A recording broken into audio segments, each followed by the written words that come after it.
Hello everyone. It is Friday, the 22nd of September, 2023. I am Delbridge, Benchmark Realty, Murfreesboro, Tennessee, and this is your weekly status chat. Well, it is football season, a couple of weeks into it, and I think we wished Big Orange a good luck next week, which was last week, and they had the Gator game down in the swamp.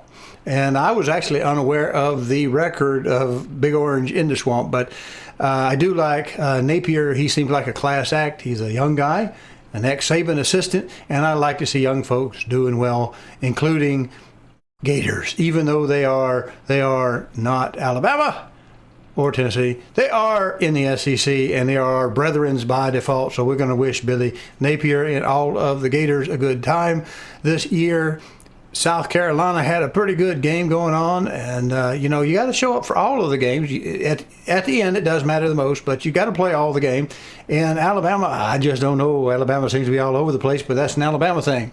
We'll see if they can squeeze one out this week. I don't even know who they're playing. I haven't got that far. It's been a busy week. So, got another hat. Only reason I'm wearing this is because my sister gave it to me, and it's a pun, I guess. Says I know that's what I do. I fix stuff and know things. I don't know about all that. There's a few things I can do around the house and not mess them up too bad. And I do a series whenever we run across things that desperately need done. We'll show you how they work and share along, because this housing market is getting still tough. Getting tougher. I think that's where we are. All right, so I've got one little quick thing from CNBC, one of our go-tos, and we'll get to it right after this.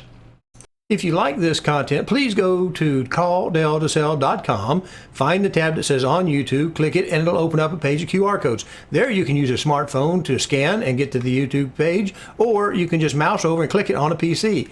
There you'll be able to subscribe to this little button over here and click the notification bell so that YouTube will notify you when each Friday's blog has been uploaded. Thank you. All right, well, here we are with our little article we're going to bring up today. We're not going to go deep dive into this. They had a newer one. It was set 3 hours ago. I started to do it, but it was all video, and I think that can run long. I don't really have an opportunity to parse some stuff out of it. So here we are with our CNBC. We'll post a link in the description to Status Chat, and it says by Miss Dana Olick. Turns out I was pronouncing her name properly. I just heard it in a video that, like I said, I don't want to use a video. It says home sales stick near recent lows in August, but prices continue to climb. Yes, ma'am, I would say that's true. The deadline on this was September 21st, which was yesterday, I believe, at 10 a.m. And the key points, oftentimes we don't really need to go much deeper than the key points. It says sales of previously owned home fell 0.7%, not quite a full percent, in August from July to a seasonally adjusted annualized rate of 4 million units. Higher mortgage rates and lower inventory levels are hitting home buyers hard. That's sort of a Captain Obvious type thing to say. And sales continue to be weakest on the lower end of the market. Well, that's also definitely a Captain Obvious thing, where there is the least supply.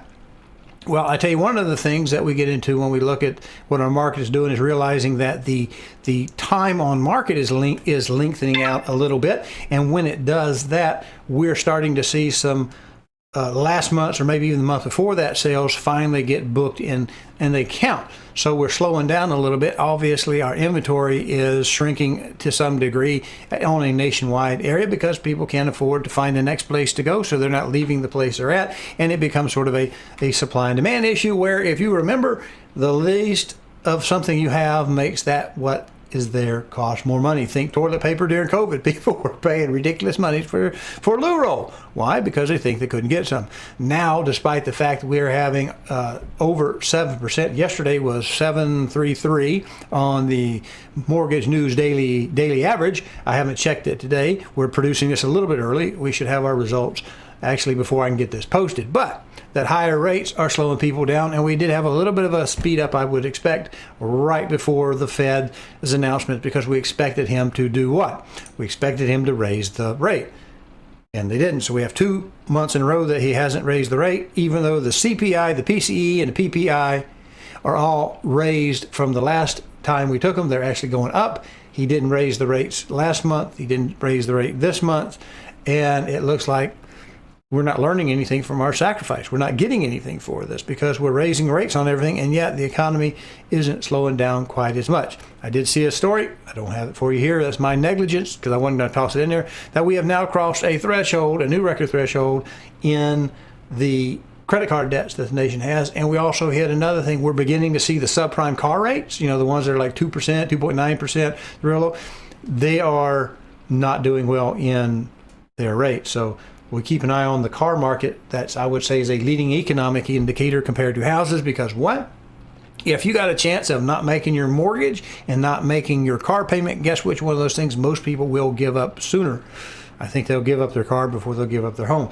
So if we see the car delinquencies skyrocket, we'll keep an eye on that, because usually that leads into something before the mortgages. And we talked several months ago about at the end of May when the modification money went out, when if you didn't have your modification in by then, there was not going to be any more of this rolling it to the tail end. So we had those foreclosures and delinquencies artificially low because of government intervention into the market. That's beginning to fall away, and we'll start to see that more as we go along. Back to our show. Here we go. This says the same thing we talked about, the first paragraph. It does say sales were down 15.3% from August of last year. That's a year-over-year decline. And we looked at this statement right here. The read is based on closings for contracts that likely signed in June and July. That's what I just said. When the average rate on the popular 30-year fixed mortgage rate was in the high 6% range, it has moved over 7%. We're still over 7% at the end of July and stay there, hitting affordability hard. And that's one of the reasons why it's going to hit the people on the lower end of the income and purchase power spectrum than other people, because people with millions often have a better strength that they can possibly buy a lighter home and still be happy, or they could buy what they want. But as you move down the market, and we're talking about the lower end homes that are harder to buy because there's so much more competition. I mean, think about this. If you had what do you think the numbers of people that are able to buy a $5 million home is in the MSA compared to the number of people that can afford to buy a $260,000 to $300,000 house with an MSA? The numbers are just dramatically weighted on the lower end of the affordability scale. It's not just at higher rates hitting potential buyers. They're also not finding much on the market. That's because people are not putting their homes up for sale. There were just over 1.1 million units for sale at the end of August, down 0.9%, almost 1% for the month, and down more than 14% a year over year. So that means we actually have tighter inventory today than we had a year ago. And we thought that if the rates went up, we would get more inventory, and it just hasn't worked that way. This market stuff is kind of complicated. All right, homeowners are in real fine shape. Realtors and mortgage brokers that are challenged, and renters are frustrated, said Yoon. He's the head economist for NAR, National Association of Realtors. Sales continue to be weakest on the lower end of the market, where there is the least supply, because people who are trying to get out of renting are trying to get out of renting, and it's just getting tough for them to do. While sales were flat across all price points, they were nearly flat for homes priced above $1 million, and in that range, they were actually higher in the South and Midwest.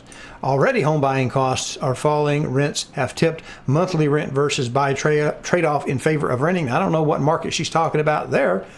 In the overwhelming majority of the 50 largest metropolitan areas. Okay, there you go, said Daniel Hale, chief economist at Realtor.com. Which is owned by Zillow, by the way, if I'm not mistaken. This is true not only for hubs like Austin and San Francisco. They're actually in bad shape on the commercial market right now. I saw something by a commercial realtor that was saying this market, the idea is a bit of a pipe dream to think we're going to take all of the empty office space in San Francisco and convert it to homes. They don't make the transition correctly. It's a different occupancy to a different occupancy. It just does. The upgrades can be cost prohibitive. What he was saying on the commercial market, which is getting kicked in the shins pretty hard, is that in certain locations, the price are down from like $800 a square foot down to $150 a square foot. They might buy some of those old buildings and be able to revamp them into a good modern business occupancy for that type of thing, for office space. So, that's kind of where we sit today. We're looking at things in terms of different market segments.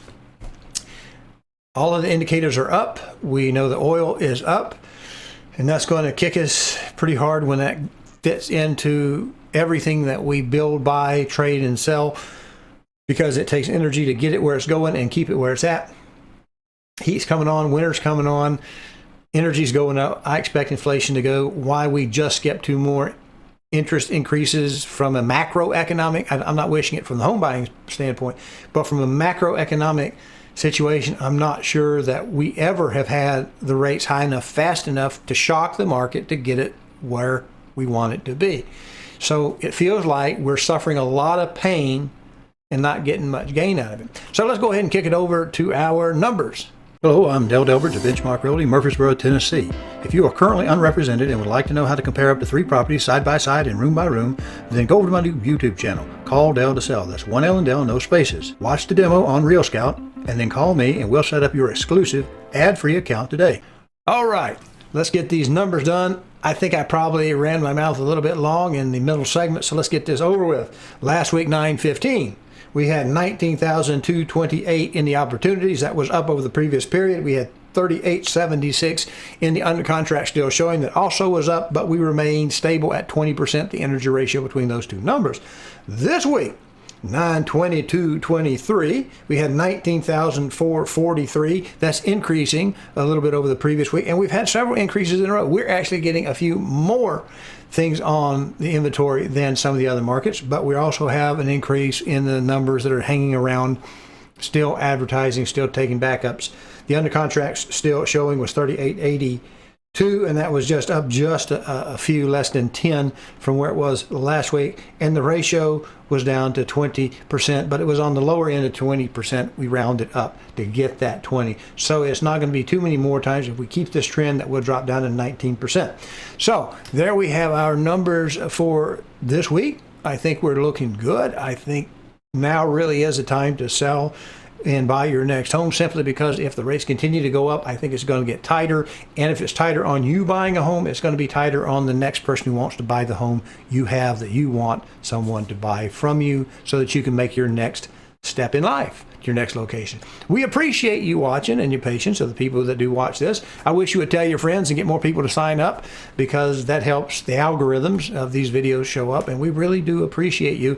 Even if you can't tell, even if we don't have any physical contact, we do appreciate you just enduring my speech. Thank you. Have a good weekend. Let's watch us some good SEC football, and I wish every team could win, although we know that approximately half of the teams playing next week or this Saturday are not going to win, and the other half will. I guess that's just the science of it. Thank you. Have a great weekend.